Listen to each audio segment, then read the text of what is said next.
দেখি কি বলতে চাইছে। আমি ক্যারিয়ার তৈরি করে তবে ফিরবো, কারণ তুমি সেটা ডিজার্ভ করো। মানে এই যে এখানে বললাম না, তুমি তার আদর্শ হতে পারো, তুমি তার তোমাকে উনি খুব সম্মান করে, তো হতে পারে তোমার কোনো ভালো ক্যারিয়ার আছে, এটাও কিন্তু হতে পারে। তো সেই জন্যেই উনিও কিন্তু নিজের ক্যারিয়ারটাকে খুব স্ট্রং করে আসতে চাইছেন এবং সেটা বলছেনও। আমি জানি তুই আমার কখনোই হবি না।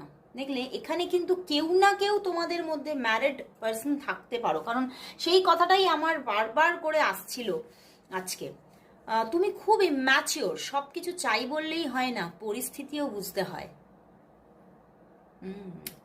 এখানে কেউ না কেউ ম্যারিড আছো, তো সেই জন্যেই এই সমস্ত কথাগুলো উনি আজকে মানে বলছেন। আমি তোমার ছিলাম, আছি, থাকবো, কারণ তোমাকে উনি প্রচুর ভালোবাসেন।